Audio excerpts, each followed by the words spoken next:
एक कहावत है कि सदाना रहा है सदाना रहेगा, जमाना किसी का नहीं चाहिए दिल दुखाना किसी का।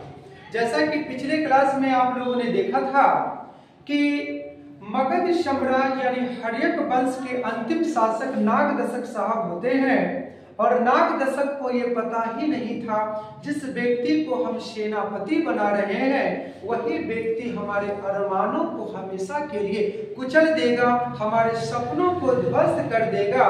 और सपनों को ध्वस्त करने वाला कोई दूसरा व्यक्ति नहीं था बल्कि उनका अपना गद्दार सेनापति ही निकला, जिसका नाम था शिशुनाग। और शिशुनाग साहब ने क्या कर दिया, यानी अपने फायदे को लेकर के अपने शासक यानी नागदशक का वध कर दिया। और वध करने के उपरांत उसने खुद एक नया वंश की स्थापना किया, जिस वंश का नाम था शिशुनाग वंश। नाम क्या था? शिशुनाग वंश। अब कहता क्या है कि शिशुनाग वंश के जो संस्थापक थे शिशुनाग, और ऐसा कहा जाता है कि बचपन में नाग ने इसकी रक्षा किया था, इस कारण से इसका नाम पड़ गया शिशुनाग। नाम क्या पड़ गया? शिशुनाग। देखिए भगवान को कुछ शायद दूसरा ही मंजूर था, यानी कहने का मतलब ये था कि बचपन में नाग देवता ने इनकी रक्षा किया और माता पिता ने इनका नाम रखा शिशुनाग। लेकिन पता ही नहीं था नागदशक को जो है आगे चलकर हमको ही डस लेगा, और डस गया किसको? यानी नागदशक को। ये नागदशक साहब मरते हैं और मरने के उपरांत एक नया वंश बनता है, जिस वंश का नाम है शिशुनाग वंश। और शिशुनाग वंश की स्थापना 412 ईसा पूर्व में होती है, जो 344 BC तक चलते रहता है। अब कहता क्या है कि शिशुनाग नाम का जो व्यक्ति था इसने थोड़े समय के लिए अपने राज्य की राजधानी वैशाली को बनाया था, और वैशाली को बना करके अपने साम्राज्य को आगे बढ़ाने का हर संभव प्रयास किया, कोशिश किया। उस व्यक्ति का नाम था शिशुनाग। अब कहता है कि जब शिशुनाग की मृत्यु हो गई उसके बाद इनका एक पुत्र हुआ, और पुत्र का नाम था कालासो। यानी इसका मतलब ये हुआ कि बेचारे इतना न ज्यादा काला थे, इतना काला थे कि जैसे तावा के पिछुआरा जैसे रहता है ना, ठीक उसी प्रकार से निकल गए हमारे कौन? कालासो। इस कारण से इनको इतिहास में काक वर्ण कहकर के भी संबोधित किया गया। और सबसे मजे की बात यह है जनाब कि इन्हीं के जमाने में दूसरी बौद्ध सभा का आयोजन कहाँ पे किया गया था? वैशाली में किया गया था। कहाँ पर किया गया था? वैशाली में किया गया था।